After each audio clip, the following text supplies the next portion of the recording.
Okay. There we go. Right, so this is it's a panel discussion with Mariana and with Seb. Thank you for joining us, by the way. Just before we dig into the chat, though, I'm going to share a little bit of industry context. We produce a report every year based on data that we have across 450 apps that we power at Pugpig. And so you can imagine there's quite a lot of data to be had there. And we present it as a benchmark report along with a survey. So I just thought to kind of set context for our chat, I just shared literally just a handful of slides from that report. So I was going to say next slide, but that's me, isn't it? So here we go. Okay, right. So we tend to look at engagement really with 4 key metrics. I'm sure you use these same metrics. One is average sessions per month per user. Then we look at the screen views per session. Then we look at session duration. And then the last one is really just taking the number of sessions and session duration and getting a sense of total time spent per user. And most of these, as you can imagine, get averaged across an app, a brand. So you're seeing the average of apps in these sorts of numbers. Now, rather than just giving you averages of our entire estate, which I think would be meaningless because it would be somewhat homogeneous, we use these candlestick charts, which I think, oh yeah, thank you, that was really handy, which are particularly useful because you get a sense of the spread. So what you're seeing in all of these charts as we go along is the first quartile at the bottom, the second quartile and third quartiles, which make up that big fat box, and then you get the top performers at the top. So what you're seeing here is that, first of all, there is a large spread, but you can see that there is quite a large degree of engagement that we're seeing in these apps right across the board. Now, if we then start to dig in, I guess there are roughly three types of publisher app out there. You've got your mobile first, so digital-only apps, which might be something like the Free Press or the Baltimore Banner, something like that. They don't have a physical product. You've then got, on the far right, the kind of old-school replica e-editions, and then in the middle, I think what most of us are doing right now is a kind of mixed mode, which is timeline-based content, largely driven from the website with audio, podcasts, video, all sorts of cool stuff going in there, but also some form of edition as well, which has the added benefit of finishability, cover-to-cover read, which gives a sense of completion, which people really like. And you can see that the results are there for you to see, right? These mixed mode apps not only drive more sessions per month, they drive longer session durations, and ultimately people are spending much more time in those kind of mixed mode apps every month. And again, you look at the numbers. I mean, they're ridiculous. You're getting up to kind of 700 minutes on average across the whole customer base. Then if we dive into users, so now we're kind of digging into specific audiences within these apps, and I've just picked out a couple of different user groups who tend to be somewhat super users. Audio is the first one, where what you can see quite plainly from these charts is once people are in the apps, they're spending a similar amount of time. They're not viewing more articles, they're not spending longer, but they're coming back far more often. So the repeat visits are much higher, which is giving this much longer duration spend throughout the month. Then you look at games. I think we all know about games. I mean, it is insane the amount of engagement we're seeing through games. And actually, if you look at so you look at the axes on the far right time spent chart. The axes are changing. So not only did the shapes go up, but actually the axis is double that it was on the slide before. So we're seeing enormous engagement through games, which I think we all know. And then also personalization. So this is a new feature which we've introduced recently, which is very simply people following topics, following authors and so on. And again, what you see is the users are spending roughly the same amount of time when they're coming in, but they're coming into the apps almost double compared to the users who don't personalize their own experience. Now, you can argue what's cause and effect here. You would imagine that more engaged users are going to do more within the app, but the numbers here speak for themselves. And then the last thing I was going to show you, if I can, hold on one sec. There we go. I thought this was quite interesting, actually. So this is an engagement concentration chart. On the left, you've got sessions. On the right, you've got screen views. And what this chart is answering is what proportion of your audience contribute to 25, 50, and 75% of sessions and screen views. And as you can see, it's extremely concentrated. So about 10% of users represent 75% of the sessions, and about 5% of users represent 75% of screen views. And that goes back to this pyramid that we've seen many times today. It really is the people at the top of the pyramid that are driving most value into these apps. So that's it, right? That's the background, that's the context I want to bring you two in. And actually, as I do, I've got this rather ugly graphic, which I just spent the last 5 minutes pulling together. But I thought because we're going to talk about Mariana and Seb's apps, you might want to download them and have a look at them while they're talking about them. So Mariana, who's the head of product for The Independent, but they also have a secondary app, which he's going to talk about, which is The Bulletin, and Seb, who's the COO of Old Queen Street, who published The Spectator and Unherd. So I'm going to start. Mariana, you can kick us off. Just tell us a little bit about your strategy, as in, what are you aiming to do with these two apps, and how are they designed in order to deliver that? I think both apps are very slightly different. The approaches. The indie app is really aligned to the kind of the more the revenue side and the kind of anonymous to known user journey and subscription and membership kind of thing. With the bulletin, that is part, but it's also a new concept, is bringing time poor people the news and delivered in a different way with like the new features with audio that you mentioned there. We have like users, because the articles are so short, they can customize, create their own news feed, and then have playlists on the go with like listening to it. So it's a completely different idea. Still, we do have we do invite users to sign in, so there is like some data capture there. But and it's ads based as well. Bulletin, whilst Independent is only registration and subscription only, no ads.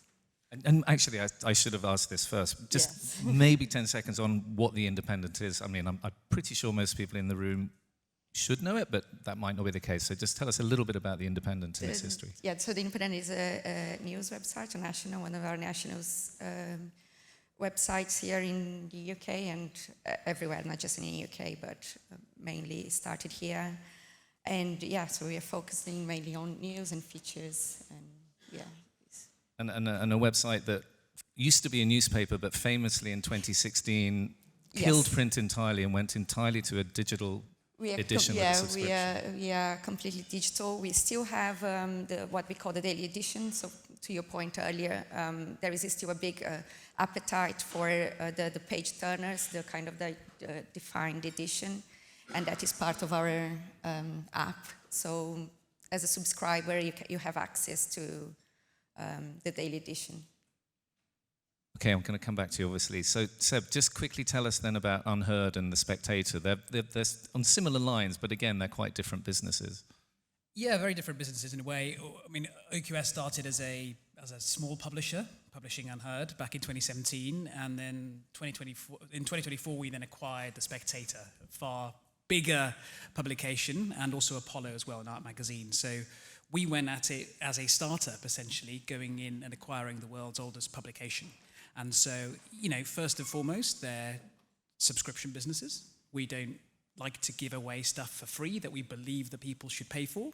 But also, in the case of The Spectator, is very proudly a print publication, different to The Independent, but it's how do you bring that sense of the feeling, the sort of the sense of loyalty that you have to a publication that sits on your coffee table, and how do you bring that to a digital product? How do you bring that to events? How do you bring that to audiovisual? And we think that's really important, and that's where we're seeing now huge growth in subscriptions, huge growth in print as well, and we think the app is really key to that. But in what way? What specifically is the app doing for you? Is it about retention? Is it about subscriber acquisition, engagement? It's all about retention. We see a sort of very traditional funnel that I'm sure that everyone here would see as well. Tends to be, people will come to the Spectator to read a piece of content, and that's gated, that's quite annoying. They might come a couple of times and eventually cough up. I was telling you a couple of days ago, we did an experiment as we brought all our tech in-house last year. We did a control test of the first onboarding screen. And to put the app as the first screen post-checkout versus a thank you, here's your subscription, click on, 80% increase in engagement after 14 days. And that is people coming back to either the website or the app. So, it's all about, for us anyway, that's our key metric, is we need to convert people as smoothly and swiftly as possible, which we've done a hell of a lot of work on. But crucially then, it's engaging the interest and engaging the experience, and through push notifications, making sure all our content is searchable, discoverable, and the app being the best place to consume the content is a critical mechanism for us to get, as a weekly publication, to have multiple touch points in a week with our readers. Okay, so success for you is all about retention. It's all about maximizing retention. So if we go back to the independent... It's a similar picture for the app. For the independent app. Yes, it is. That is key for like our subscriptions. Is the way that we have the direct relationship with the user. We have like the push notifications. We've got we can engage a lot easier based on their behavior on the app. It is our ecosystem, and they chose us to go there to download. They've been there, so there is a way of like building a relationship with the user that perhaps, because, and again, I know one of the questions that you were thinking about is like, on the independent app you have to sign in to go in. Yes. Yeah. So we should say that this is quite unusual, I think. With the independent, there is a hard registration wall before you can see anything in the app. Yeah. Then there's access to a certain amount of content. Then you have your standard subscription. Then you have your premium subscription, which unlocks further content. No. At the moment, it's just you register and or you subscribe. There is only. Okay. All right. But it's like you download the app, and that decision was made that the user already came to the app, to the brand, downloaded. So let's just take them through. There is an onboarding, obviously, and from then on they have to register, and then that gives them access to 5 articles a week for free, and then they are asked to subscribe. Certain parts of the app or content, they are subscribers only, or puzzles are subscribers only, and the digital edition as well is subscribers only. But yeah, that was the. So by having that, we are already kind of getting to know the user, and we can then, like I say, communicate in better ways with them. Right, and then, okay, so then let's dig into the bulletin, because that's an interesting, hitting AI, finally, box ticked, which is you're taking every article from the Independent, or a selection of articles from the Independent? No, it's heavily curated. We have a team, the bulletin team, editorial, that they select which articles they're going to publish, and have like a shorter version of it on the bulletin app and on the website. And the shorter version is created? It's created by, it's AI assisted, but it's all kind of, like I said, curated and checked. And it creates a whole new app, which users then can go and, like, to the personalization that you were talking before, we call more like customization. The users can come and select which topics and which writers they want to follow, and that generates their own custom playlists that they can listen to the news. Because the articles are so short, it lends it really well to this kind of content, to this kind of experience, where it's not like a long form. Obviously, long form you can do as well from a listening, but if you just want to know, like, the top stories of the day, it's quite a quick way of getting on. Yeah, and so it's interesting. I think that as publishers, you take two slightly different approaches to audio. So with the Independent and the Bulletin, it's largely listen to an article. Yeah. With the Spectator, certainly, you've got a lot of podcast content in there. Can you just tell us, what does the podcast content do for you? Have you considered, as we were hearing before, making some of that from Andy, making some of that subscriber-only content, or an extra fees to listen to the podcast? Yeah, I mean, we inherited a huge amount of podcasts that were sort of covering all aspects of the magazine, essentially trying to replicate the magazine in podcast form. We took a decision about a year ago to actually take the approach that we were having with Unherd and having a more of a brand-led approach. So essentially creating almost quite linear sounding shows that have their own brand, own sort of branding, color scheme, sets, everything else. And we've gone down that route with the Spectator. So we've sort of curated and narrowed the field on podcasts. And it's doing really well for us. We see it very much as a marketing effort. But to your point, I think where we are trying to do something a bit interesting on the events. So we live stream all our events. We also have a hospitality business with event spaces, and we sort of are quite capable at live streaming to decent quality. We will live stream all of the events on all the social platforms and everything else, and at a cliffhanger, we will cut the feed to a blurred vision of the stage and a very enticing offer to become a subscriber. And within 25 seconds, using our sub-tech, they can go in, they can become a subscriber, pay their subscription fee, and rejoin the feed at the point that the feed was cut off. And we see a few hundred subscriptions, on a monthly basis for all of the titles that we do this with. So we approach it slightly differently. We are thinking about whether to make some of these subscriber only, but I think it will be additive versus what you used to get is now paywalled. It will be, here's a bonus episode or whatever, in the conventional way that we used to. And those people who register, are they sticking around? Yeah, we're remarkably seeing it's to high 40, depending on the title. I think it's 40-something% of people that are then still subscribers 6 months later. But we do make quite a concerted effort to, we've got weekly events, so it's quite helpful.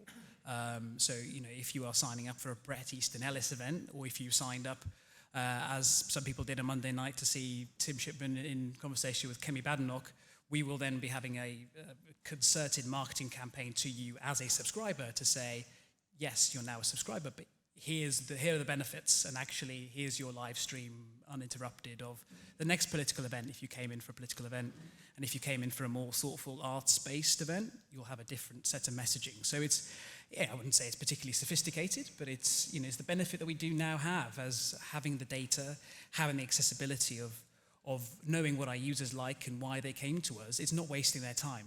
And it's unlikely that if you came in for a Bret Easton Ellis event, you want to hear about Kemi Badenoch, and vice versa. So let's not waste their time. If they've already read an article, let's not send them an email about it. And these are things now we've been able to systematize in a way that we're comfortable in rolling out across the estate.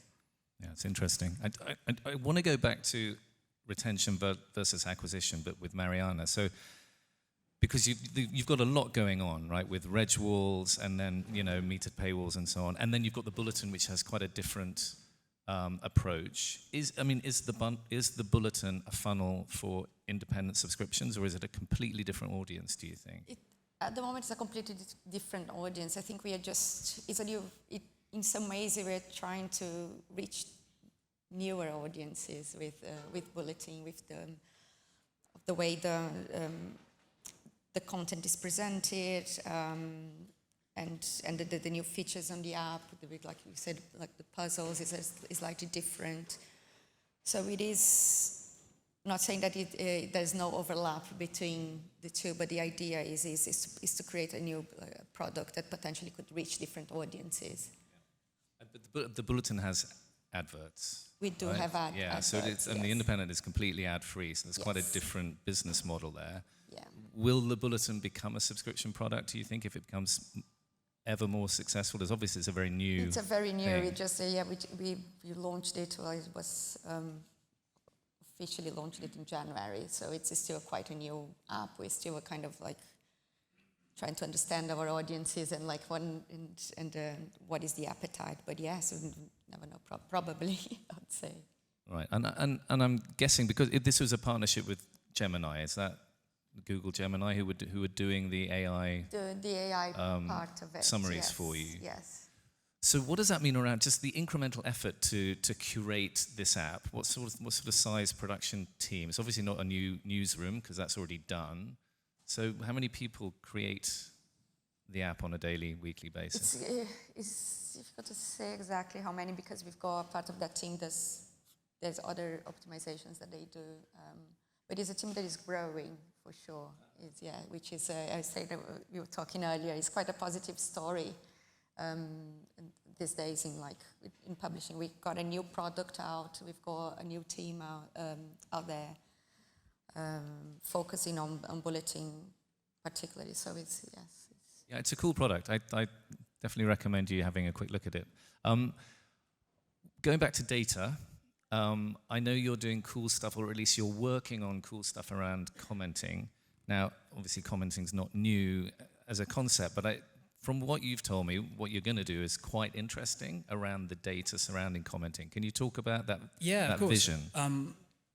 I think the starting point for most publishers is hate commenting. It's a legal risk, it's a nightmare, it's the biggest source of customer service inquiries and everything else. You flip the coin and ask subscribers why did they subscribe, and very often commenting is quite high on the list. And also, there's just a sort of a sense of energy that if you can screen out some of the detritus below the line, there's a hell of a lot of energy there. There's committed users. They're spending a lot of time engaging with your content. So we're thinking about ways which we can leverage this energy, building up more information about our users, but also providing them with a far more sane place to have these conversations. There's nothing worse than these in the age of AI, in the age of where technology is becoming more personable and the ability to be more tailored is there. There's nothing worse than your comment that you've spent 10 minutes constructing just disappearing for some unbeknown reason. And so what we're trying to do in the way that we approach everything else is to show the audience some respect. At the moment we're building a tool that will be out in the next few weeks on our own titles, and then we will roll it out to other publishers that are interested as well, is the ability to have ingesting the community guidelines of the publication and essentially giving the user the opportunity to moderate their own comment before ultimately it can be sent off for human manual moderation. And so we anticipate that will far improve the user experience, the commenter experience. It will cut down on our customer service inbound, and also I think it will help develop a fun tool below the line, make the community a better place, and put more responsibility on the readers and the community to sort of self-police in a way. So we're really confident that this is a place that has been mostly ignored and sort of slightly buried over the years by publishers, and I think it needs a bit of love, and we're going to see what we can do. But there's the data play bit, which I think is also interesting. So, for example, analysing the political opinions of commenters and then having some sense of who they are, what they're interested in. Totally, and also, Unherd is a very different publication to Spectator, but I think Unherd is a perfect encapsulation of that. Unherd very often has two contrary articles on the homepage taking a different opinion about the same topic. It's very rare that you'd see that in a publication, and essentially it's that spirit that's guiding us as well. So it's not just to say, oh, Jonny, we know that you like this kind of article, I'll give you more of that. It's actually to say, no, you're a sound, rational person that actually likes to be challenged sometimes. So actually we'll present you an article from a different publication, or, you're clearly quite interested in this, but people that have been interested in the articles that you have been reading also are very keen on this kind of article over here from a different publication, a different standpoint. And we just think it's a different way of actually bringing people to publications without necessarily having to having to have heard of the publication in the first instance, because that discovery layer will just get more difficult as the sort of search disintermediation happens. So I think having sort of a tighter control as to a linkage to the topic or to the authors, I think it's going to be quite interesting. I mean, that requires quite some coordination with multiple publications to make that really work. That'll be interesting. This is maybe a tricky question, but I think it's an important one to ponder, which is everyone's talking about the importance of direct relationships with readers right now, and apps are kind of having this potentially a kind of renaissance, I don't know, in this kind of world where, we're all desperate to have these relationships. I'm just thinking beyond that. Jonny Ive obviously believes that there is life in this kind of screen in our hands that goes, which is going to continue for some time. Certainly what he's inventing isn't going to replace that, or at least that's what he's promised us. But I guess, where do you see this going, right? Where do you see readers engaging with news content beyond apps?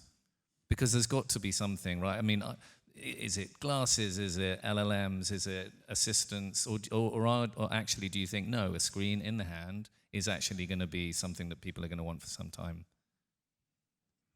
I told you it's tricky. It's very tricky. Like, I really wish I could see in the future.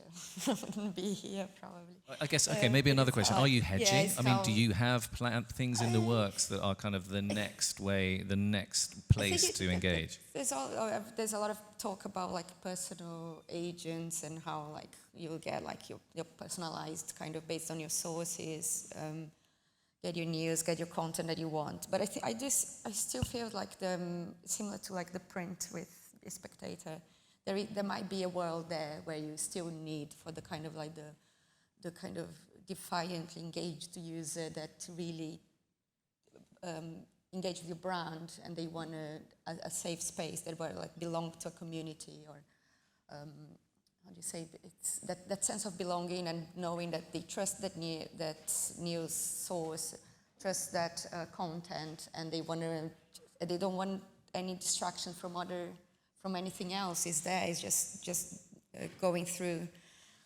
what is in their timeline or their news on someone that they, from a brand that they trust, the journalist that they trust, and through comments talk to people that they kind of like, that potentially have the same, start that conversation and be part of that community. So I think there is room for. So it's a destination for like-minded people who have a relationship with like the brand. An oasis of the place where you go, rather than just consuming the news that is delivered to you. And I think it's probably worth stating that when you went from print to digital only in 2016, and you unbelievably successfully brought your subscriber base with you, right? There was almost zero churn. So there is that loyalty to the brand. Still a lot, yes, exactly. And there is, like you're saying, we keep the daily edition and stuff. So there is your loyal readers will be there. It's just about keeping that base and keeping them engaged. And Seb, what do you think? What's the future? Print, I think, is going to be around for a long time. We're seeing huge growth, particularly in the US, between 35 and 42. That's our biggest growth area of print in the US, which is, we're not entirely sure why, but print is definitely growing in the UK and the US, which is exciting. And I see the app very much as it's your virtual coffee table. It's what you would have had decades ago, which is the things that you get delivered to the house every morning. It's your post, it's your newspaper, it's your magazine. And I think the mobile is exactly your version of that. And I think having a great app, great environment, great newsletters, and having an easy place to go to consume the best content all in one place from a brand that you trust, I think that's invaluable, and it's going to be with us for a long time. Well, you've heard it here first, folks. Okay, we've got a minute left, which means we can put some questions to the floor. If there's anybody got a burning question, please ask it now or forever hold your peace. John, up at the front here. There's a mic coming. I think just for the people at the back. Just so the people at the back can hear. There we go. Hi, I was interested in both stories, but the Spectator as a subscriber, a long-term subscriber, I used to see it as a weekend read. Now it's a daily publication, really. There's a story published midday about Belfast to give an indication of that. So how's that changing the nature of what the publication is? Because a curated digest is different to a live news app, and I was just interested in your take on that. Yeah, and I think we've bifurcated it. So you would have noticed, or maybe not noticed, but we've sort of very clearly distinguished what is the magazine content. And magazine content now is entirely hard paywalled. So anything else that we're doing, it's the same thing with Unherd as well. Anything else that we're doing, which is more sort of, rapid reaction or what is in the blogs. They'll essentially be creating brand equity to sort of try and get you over the line when it comes to the magazine longer form pieces. It's a challenge, but we've now got the largest team of journalists we've ever had. There'd be a colour distinguishment, but it's and also it all gets dropped on a Thursday, so it's anything that's on a Thursday is usually in the magazine.